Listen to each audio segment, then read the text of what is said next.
Hello everyone, શિયાળો આવે એટલે લીલી ડુંગળી અને લીલા લસણનો ઉપયોગ વધારે થતો હોય છે. તો આજે આપણે લીલા લસણનો ઉપયોગ કરીને શિયાળામાં બનતી વાનગી એટલે કે તુવેરના ટોઠા બનાવીશું. તો ચાલો શરૂ કરીએ બનાવવાનું. તો તુવેરના ટોઠા બનાવવા માટે મેં અહીંયા 2 વાટકી સૂકી તુવેર લીધી છે. આ તુવેરને મેં આખી રાત ગરમ પાણીમાં પલાળી રાખી હતી. તો હવે આ તુવેરમાં આપણે મીઠું અને ચપટી સોડા ઉમેરીને બાફી લઈશું. તો લગભગ 6 થી 7 સીટીમાં આ તુવેર બફાઈ જાય છે. તુવેરને બાફ્યા પછી આ રીતે ચેક કરી લેવાની છે. તો તમે જોઈ શકો છો કે તુવેર એકદમ સરસ બફાઈ ગઈ છે.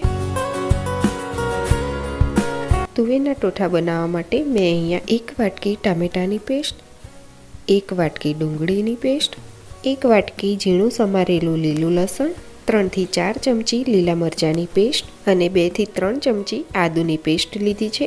તો આ બધી જ પેસ્ટ તમારે તૈયાર રાખવાની છે. હવે વઘાર કરવા માટે મેં અહીંયા 3 થી 4 લવિંગ, 1 તજનો ટુકડો, 1 તમાલપત્ર અને 2 સૂકા મરચાંના ટુકડા લીધા છે. તુવેરના ટોઠા બનાવતી વખતે તેલનું પ્રમાણ થોડું વધારે લેવું. તો મેં અહીંયા 5 થી 6 ચમચી તેલ લીધું છે અને તેની અંદર આપણે આ સૂકા મસાલા ઉમેરી દઈશું અને જોડે 6 થી 7 મીઠા લીમડાના પાન પણ ઉમેરી દઈશું. હવે ઝીણું સમારેલું લીલું લસણ ઉમેરીને બરાબર શેકાવા દઈશું. તો તમારે લીલા લસણને ત્યાં સુધી શેકવાનું છે જ્યાં સુધી તેની કાચી સ્મેલ જતી ના રહે.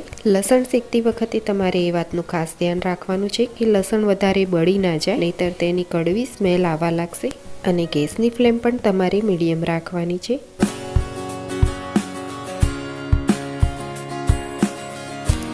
તો લગભગ 5 થી 6 મિનિટ પછી તમે જોઈ શકો છો કે લસણ બરાબર સંતળાઈ ગયું છે. તો હવે ડુંગળીની પેસ્ટ ઉમેરીને તેને પણ આપણે બરાબર સાતળી લઈશું.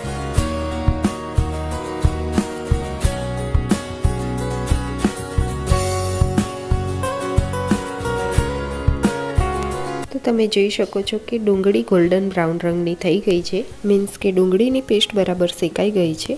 તો હવે ટામેટાની પેસ્ટ ઉમેરીને આપણે તેને પણ બરાબર શેકી લઈશું.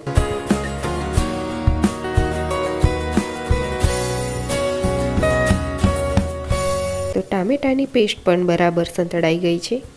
તો હવે આપણે અંદર લીલા મરચાંની પેસ્ટ અને આદુની પેસ્ટ ઉમેરી દઈશું અને તેને પણ આપણે બરાબર શેકી લઈશું.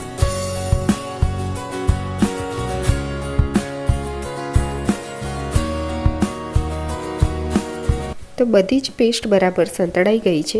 હવે આપણે અંદર મસાલા ઉમેરી દઈશું. તો સ્વાદ પ્રમાણે મીઠું.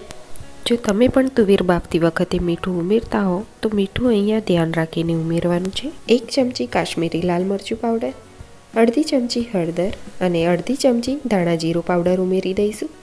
આ બધું મસાલાનું પ્રમાણ તમે તમારી રીતે સેટ કરી શકો છો.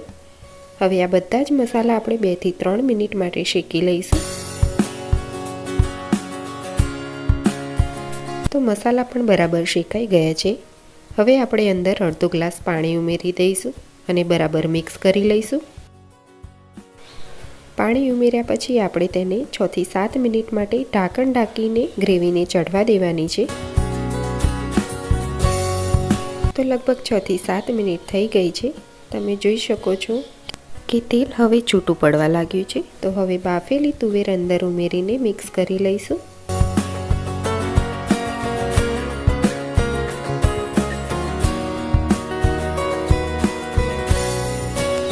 હવે ફરીથી 6 થી 7 મિનિટ માટે ઢાંકણ બંધ કરીને તેને થવા દઈશું.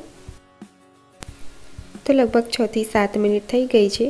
તમે ઢાંકણ ખોલીને જોશો તો ટોઠામાંથી તેલ છૂટું પડી ગયું હશે, મીન્સ કે આપણા તુવેરના ટોઠા બનીને તૈયાર છે. તો ઉપરથી થોડી કોથમીર ઉમેરીને મિક્સ કરી લઈશું. તો શિયાળામાં ખાવાની મજા પડે તેવા ગરમા ગરમ તુવેરના ટોઠા બનીને તૈયાર છે. આ તુવેરના ટોઠાને તમે બ્રેડ જોડે કે બાજરીના રોટલા કે રોટલી જોડે ખાઈ શકો છો.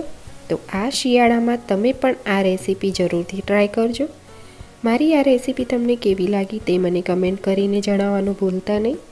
મારી ચેનલને સબસ્ક્રાઈબ ના કરી હોય તો તે કરી લેજો અને જોડે બેલ આઇકનને દબાવવાનું ભૂલતા નહીં, જેથી નવી વાનગીનું નોટિફિકેશન તમને મળતું રહે. ફરીથી મળીશું નવી રેસીપી સાથે. ત્યાં સુધી બધાને મારા જય શ્રી કૃષ્ણ.